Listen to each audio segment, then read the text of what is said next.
आइए आज class 12 mathematics में एक्सरसाइज 11.3 में पार्ट 4 पढ़ने के लिए जा रहे हैं। और आज का हमारा जो टॉपिक है उसका नाम है दो दिए गए समतलों के प्रतिच्छेदन से होकर जाने वाली रेखा का समीकरण। तो आज का यही टॉपिक्स आपके सामने है। मान लो हमारे पास दो समतल है, जिसको एक समतल को हमने पाई 1 माना है, जो दूसरा समतल है उसको हमने पाई 2 माना है, और इसके बीचों बीच में से एक तीसरा समतल जो है ये आपका पाई 3 है। ये किताब के जैसा है, ये किताब का एक पन्ना है, ये किताब का एक पन्ना है, और किताब के दोनों पन्ना जहाँ पर ज्वाइंट होते हैं, जहाँ से जुड़े होते हैं, उसी को हम लोग प्रतिच्छेदन कहते हैं। प्रतिच्छेदन का मतलब होता है जुड़ा। तो किताब के दोनों पन्ने जहाँ जुड़े होते हैं उसको हम लोग प्रतिच्छेदन कहते हैं। तो आपके पास पाई 1 है, आपके पास पाई 2 है, और एक तीसरा इसमें प्रतिच्छेदन बिंदु है जिसका नाम है पाई 3। तो अब जो हमारी बातें होंगी यार, देखो सबसे पहले माना कि दो समतल पाई 1 और पाई 2 है तथा तीसरा समतल पाई 3 है, ठीक है ना। तो अब देखो ध्यान से सुनो। तो अब लिखा आएगा पहला समतल का समीकरण, पहला समतल का समीकरण आप लिख सकते हैं पाई 1 बराबर वेक्टर आर, आर आपका जानते ही होंगे सभी लोग, सदिश है, और इसका जो लंब मान लो या अभिलंब मान लो इनटू वेक्टर n1, ठीक है, और बराबर का लिखेंगे d1। समीकरण नंबर 1 मानेंगे। d1 में दूरी आपकी है। चलो दूसरा समतल का समीकरण, दूसरा समतल का समीकरण क्या होगा?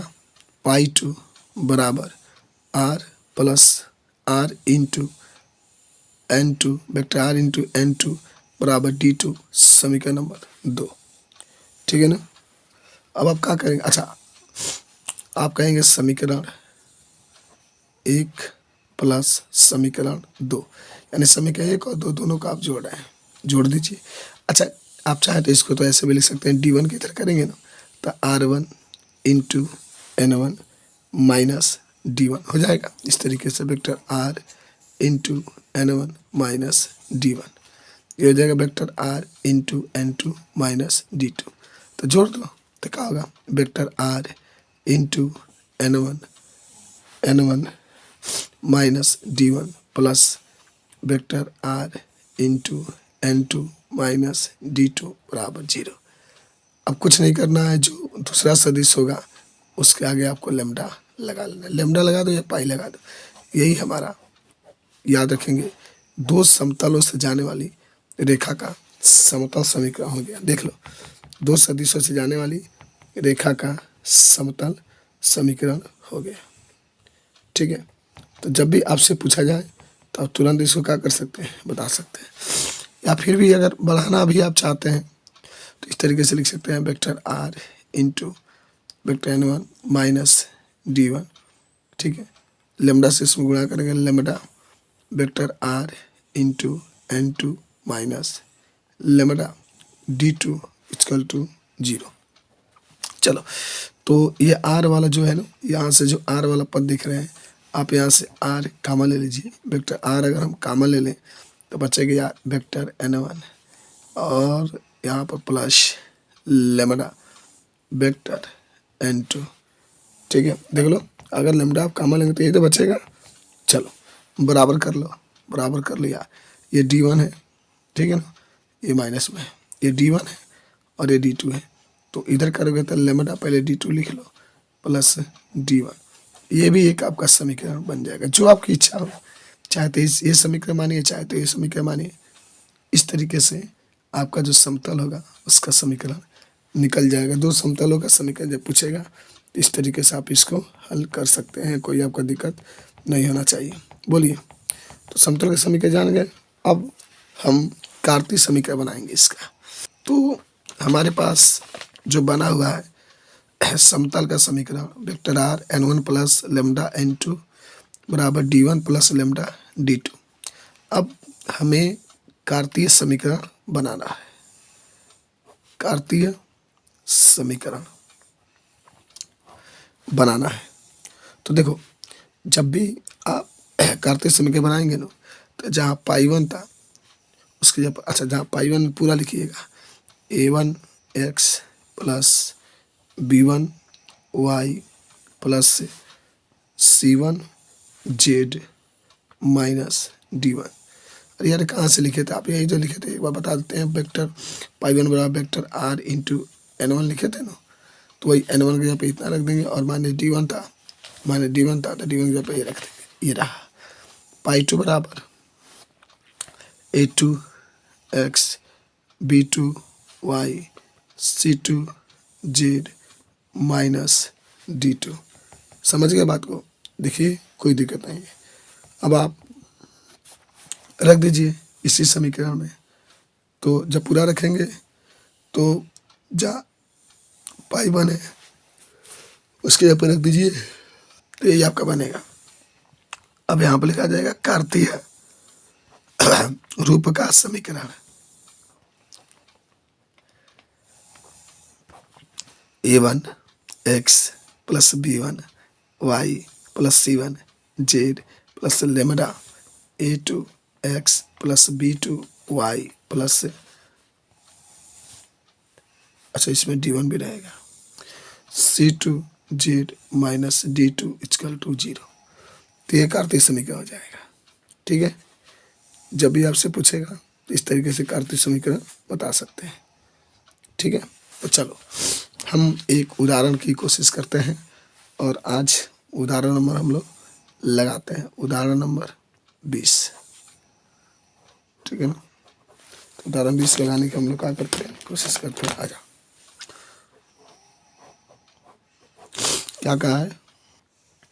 तो चलिए एक प्रश्न हम हल करते हैं। दिया है समतल वेक्टर आर आई जे के बराबर 6 और vector are 2i 3j 4k बराबर -5 के प्रतिच्छेदन तथा बिंदु 1 से जाने वाली समतल का समीकरण बताइए। देखो प्रतिच्छेदन बिंदु के मान आपके पास मौजूद है। सवाल देखिए, बहुत अच्छा सवाल है। हमें इसका समीकरण क्या करना है यार, बताना है। ठीक है, तो देखो कोई ज़्यादा इसमें प्रॉब्लम नहीं होना चाहिए। चलो तो आओ इसको हल करते हैं। पहले ना आपको मैं बताता हूँ, देखो सदिश हल यहाँ से हो रहा है, सदिश रूप का समीकरण कैसे निकालते हैं हम इसको देखते हैं। सबसे पहले ना यहाँ पर वेक्टर आर लिख दो। लिखा गया सर जी? अच्छा इसका तो नहीं, पहले व्यापक जो समीकरण उसको देख लेते हैं। वेक्टर आर और तो आपका vector R into n1 plus R तो का मतलब n1 प्लस लेमडा n2 बराबर d1 प्लस लेमडा d2। ये समीकरण था। करना ये है यार कि वेक्टर आर जो है वैसे ही रख दो, पहले मान भर दो। n1 का मान कौन है? जो पहला समीकरण दिया है ये वाला है, आई जे के। तो लिखो यहाँ पर वेक्टर आई वेक्टर जे वेक्टर के प्लस लेमडा उसे लिखो, और सेकेंड वाला देख रहे हैं 2i 3j और प्लस 4k। ठीक है, बराबर d1 का मान ऊपर वाला देखिए 6 है, 6 लिख दो, प्लस लेमडा लेमडा गुणा -5 लिख दो। अब क्या कार्यक्रम करना है? तो r की जगह पर रख दो यार xi प्लस वाई जे प्लस जेड के।